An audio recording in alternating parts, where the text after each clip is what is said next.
Tamil drama. தொகுப்பிலே பிறந்தவளாம், சென்னம் புகழிலே கிடந்தவளாம், சங்கத் திரிப்பிலே இருந்தவளாம், தமிழ் அன்னையை அழகுபடுத்திடும் அணி கலன்களின் தலை சிறந்த காப்பியமாம் சிலப்பதிகாரத்தில் இடம்பெற்றுள்ள வழக்குற காதை நாடகமாக உங்கள் கண்முன். கோவலனும் கண்ணகியும் பிழைப்பு தேடி மதுரை மாநகருக்குள் வருகிறார்கள். அங்கே மாதரி என்னும் மாயர்குல பெண் வீட்டில் அடைக்கலம் புகுகிறார்கள். மாதரி வீட்டில் கண்ணகியும் கோவலனும் உரையாடும் காட்சி. ஏன் இப்படி உடைந்து போய் அமர்ந்திருக்கிறீர்கள்? வேற என்ன செய்வது கண்ணகி? உனக்கு இழைத்த துரோகத்திற்கு என் உரையை மாய்த்து கொள்ளாமல் உனக்கு முன்னால் செய்வது அறியாது இப்படி இருக்கிறேனே, அதை நான் எண்ணி வருந்தி கொண்டிருக்கிறேன். அப்படியெல்லாம் கூறாதீர்கள். நம்மிடம் எதுவும் இல்லை என்று எண்ணாதீர்கள். நம்பிக்கை என்ற ஒன்று நம்மிடம் இருக்கிறது. நம்பிக்கை? நம்பிக்கையை மூலதனமாக வைத்து செல்வத்தை முதன்மை பெற்று உலகில் வேற என்ன அம்மா செய்ய முடியும்? உங்களுக்கு பொருள் தானே தேவை. இதோ என் கால் சிலம்பை வைத்து பொருள் நீட்டி வணிகம் செய்யலாமே. இழந்தவற்றை எல்லாம் மீண்டும் மீட்கலாமே. பாதகனுக்காக உன் பாதத்தில் இருக்கும் செல்மை மட்டும்தான் இலக்கு வழி. என்னால் நிம்மதி இழந்தாய், நான் செல்வத்தை இழந்தாய், நான் சுக வாழ்வை இழந்தாய், நான் பெற்றோர் நாள் உற்றார் எல்லோரும் விட்டு பிரிந்தாய். எனக்காக அச்சிலம்பை விளக்க தயாராகிவிட்டாய். இதை என்னால் ஏற்றுக்கொள்ள முடியாது கண்ணகி, மன்னித்து விடு. போதும் போதும். இந்த துறையன் இழந்தவை இழந்தவையாகவே இருக்கட்டும். இனி நடப்பவை நல்லதாகவே நடக்கட்டும். மறுக்காமல் என் காய்ச்சலம்பை பெற்றுக்கொள்ளுங்கள். கண்ணகி, உன் பேச்சில் என் நம்பிக்கை பெற்றேன். ஆனால் நீ இழந்த செல்வத்தை எல்லாம் நான் மீண்டும் பெறப்போகிறேன். சீரல் சிலம்பில் ஒன்றுக்கொன்று யான் போய் மாறி வருவேன். காட்சி 2. கோவலன் கண்ணகிடமிருந்து பெற்ற காற்சிலம்பை விற்பதற்காக பொற்கொள்ளல் வீதி நோக்கி வருகிறார். முதலாளி, முதலாளி, இந்த நகையை பாருங்கள், நான் எப்படி செய்திருக்கிறேன். ஆஹா, மிக அருமையாக செய்திருக்கிறாயே. அப்படி என்றால் என் சம்பளத்தை அதிகப்படுத்தி தருவீர்களா? என்ன சம்பளமா? இவனிடம் அருமையாக உள்ளதென்றால் சம்பளத்தை கேட்கிறானே. இங்கே பாரு, இங்கே பாரு, ஏதோ குறை இருக்கிறது போல் தெரிகிறதே. குறை? குறை போச்சு, எல்லாம் போச்சு. இந்த மாதமும் நம்மளுக்கு சம்பளம் கிடைக்காது போல் இருக்கிறதே. முதலாளி, அங்கே பாருங்கள், யாரோ நமது கடையை வேகு பார்க்கிறார்கள். என்னவென்று போய் கேளுங்கள். நானும் பார்த்து கொண்டே தான் இருக்கின்றேன். வெகு நேரமாக நமது கடையை பார்த்து கொண்டிருக்கிறார். நான் போய் என்னவென்று பார்க்கிறேன். தம்பி, தம்பி, ஊருக்கு புதியரா? உங்களை நான் பார்த்ததே இல்லையே. ஆமாம் ஐயா, நான் புகார் நகரத்தில் இருந்து பிழைப்பு தேடி வந்துள்ள புதியவன். நான் ஏதேனும் உங்களுக்கு உதவி செய்ய வேண்டுமா? இந்த சிலம்பை விற்க எடுத்துக்கோங்கள் ஐயா, அது போதும். அது தெரிகிறது. அதுதான் பொற்கொள்ளனின் இருப்பிடம். அங்கே சென்றால் சிலம்பை விற்கலாம். உங்கள் உதவிக்கு மிகவும் நன்றி ஐயா. பொற்கொள்ளருக்கு வணக்கம். வணக்கம். நீங்கள் யார்? உங்களுக்கு என்ன வேண்டும்? நான் இந்த சிலம்பை விற்க வந்துள்ளேன் ஐயா. அதை இப்படி கொடுங்கள். இது உங்களுடையதானா? ஆமாம் ஐயா, இது என்னுடையது. சிறிது நேரம் இங்கு அமருங்கள். கடைக்காரரே, அவரை சற்று பார்த்து கொள்ளுங்கள். காட்சி 3. பாண்டியனின் அரசவை.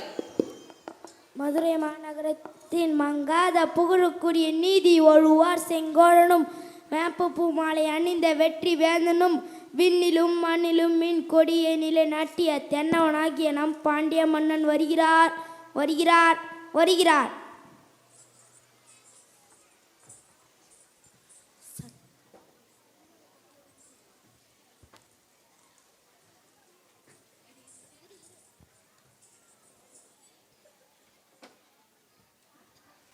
காவலாளி, அரசரை காண பொற்கொள்ளன் வந்துள்ளேன் என்று அனுமதி வாங்கி வாருங்கள். மன்னவருக்கு வணக்கம். மன்னர் தங்களை காண்பதற்காக அரசவை பொற்கொள்ளன் நீண்ட நேரமாக காத்து கொண்டிருக்கிறார். வரச் சொல்லுங்கள். மாமன்னருக்கு என் பணிவான வணக்கம். பாண்டிமாதேவியின் களவு போன பொற்சிலம்பு கிடைத்து விட்டது மன்னா. என்ன சிலம்பு கிடைத்திட்டதா? யார் அந்த கல்வன்? எங்கே அந்த சிலம்பு? மன்னரே, என்னுடைய இருப்பத்திலே அந்த கல்வனை அமர வைத்துள்ளேன். யார் எங்கே?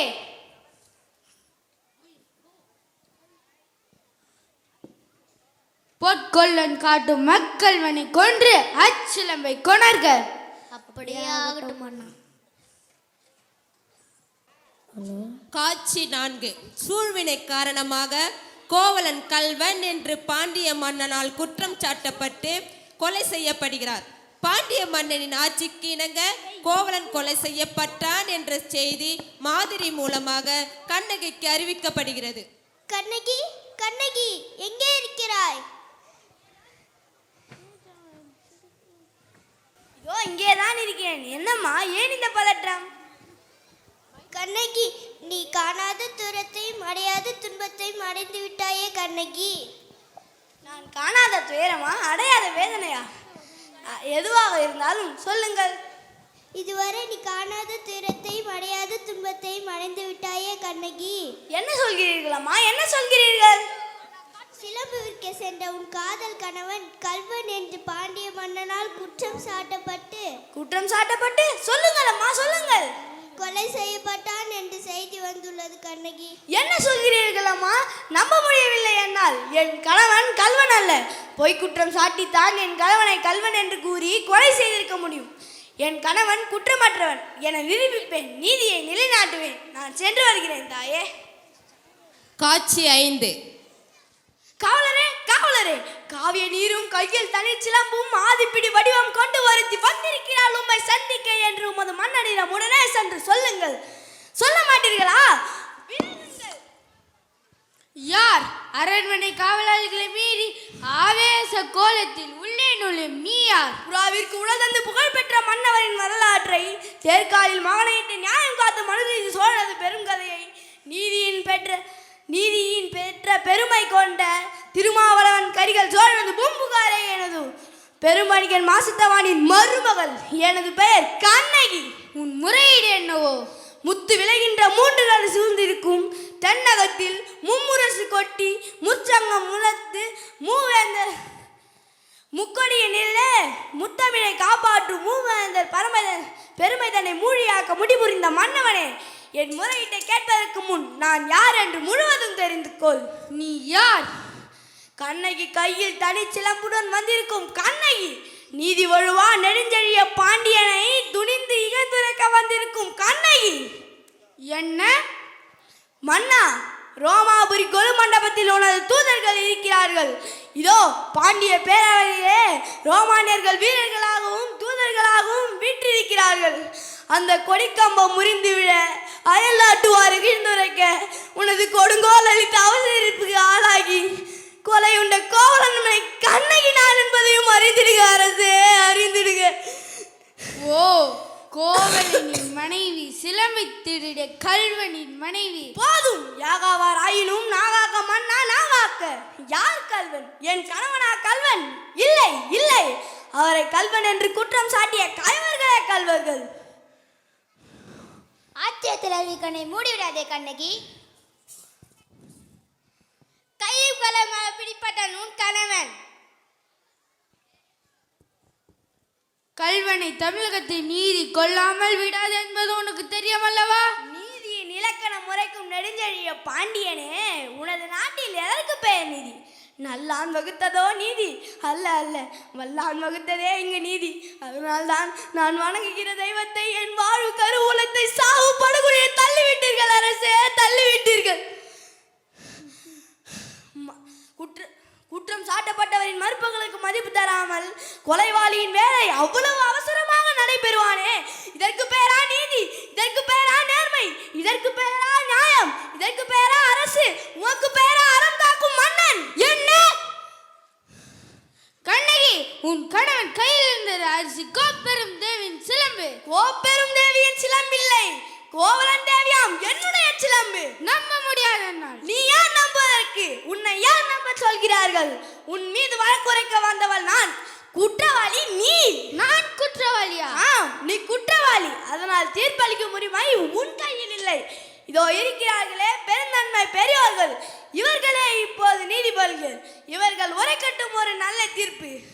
ஆண்டவர்களே, அறிவுமிகு படை கொண்டவன் பாண்டியன் என்பதற்காக நீதியின் பாதையை வளைக்காமல் ஆரிய படை கடந்தான், அவனெல்லாம் புகழ் பெற்றான் என்ற கீர்த்தி திரையில் அவன் செய்த குற்றத்தை மறைக்காமல் தாயின் மேல் ஆணையாக, தமிழின் மேல் ஆணையாக, தாயகத்து மக்கள் மேல் ஆணையாக தீர்ப்பு கூறுங்கள், நல்ல தீர்ப்பு கூறுங்கள். கோப்பெரும் தேவியின் சிலம்பை கோவலன் திருடினான் என்பது குற்றச்சாட்டு, அதற்கு மரண தண்டனை. அது ஆராயாமல் அளித்த தீர்ப்பு, இதற்கு மன்னன் பொறுப்பு. இது என் வழக்கு. வழக்குக்கு என்னம்மா ஆதாரம்? ஆதாரம் இதோ இந்த சிலம்பு. இதற்கு இணையான மற்றொரு சிலம்பை தான் என் மணவாளன் விற்க வந்தான். மாபாவிகள் அவரை கொன்று குவித்து விட்டனர். அப்படியானால் தேவி அணிந்திருக்கும் சிலம்பு? அவைகளில் ஒன்று என்னுடையது. அதற்கு அடையாளம்? அடையாளம் வேண்டாமா? 1000 கேள்விகள் என்னை கேட்டு உன்னை குற்றமற்றவனாக ஆக்கிக் கொள்ள துடிக்கிறாயே. இப்படி ஒரு கேள்வி நேருக்கு நேர் என் அத்தானை கேட்டிருந்தால் நீதி வழுவான் நெடுஞ்செழியன் என்ற பெயர் உனக்கு நிலைத்திருக்குமே, என் அத்தானின் உயிரும் தங்கியிருக்குமே.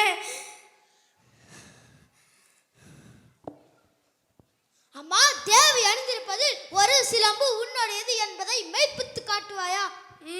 மெய்ப்பித்து என்ன பயன்? இறந்து போன என் கணவனை எழுப்பி தருவீர்களா?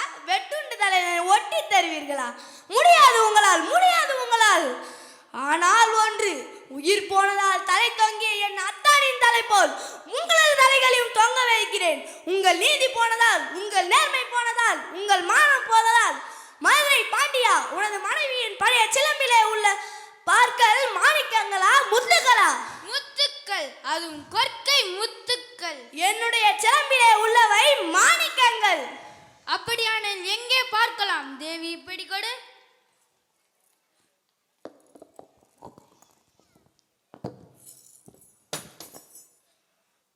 இதோ பார், பார்த்தாயா முத்துக்களை? அடுத்த சிலம்பு.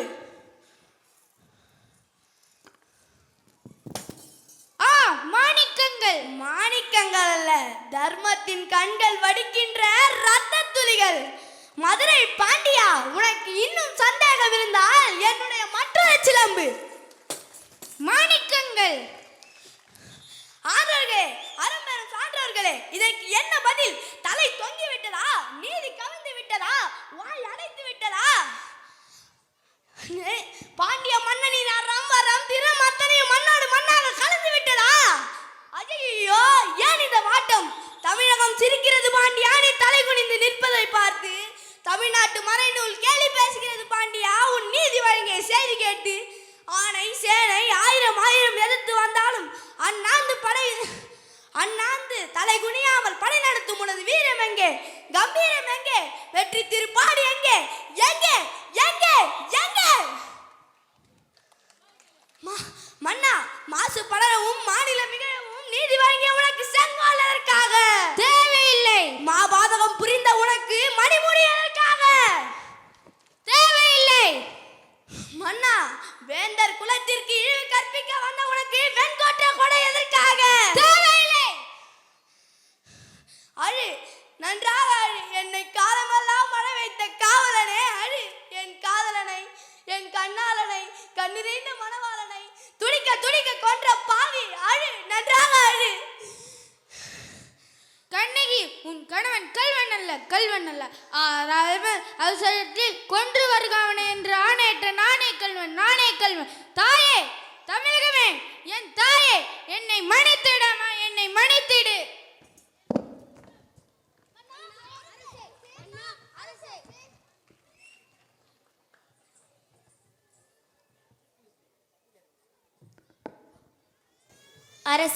அரசே, நீதி தவறியதா வளர்த்த செங்கோலர் உங்கள் உயிரை கொடுத்து நிமித்து விட்டீர்கள் அரசே, நிமித்து விட்டீர்கள்.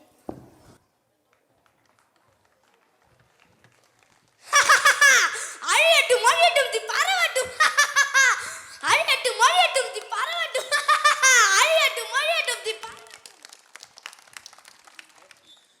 அன்பார்ந்த நண்பர்களே, மிக அருமையாக கண்ணகியினுடைய வசனங்கள், கோவலனுடைய வசனங்கள், இந்த நாடகமே ஒரு பெரும் சிறப்பாக இருக்கிறது, மகிழ்ச்சியாக இருக்கிறது. டிகேவி பள்ளியினுடைய முத்திரை தெரிகிறது. வாழ்த்துக்கள்.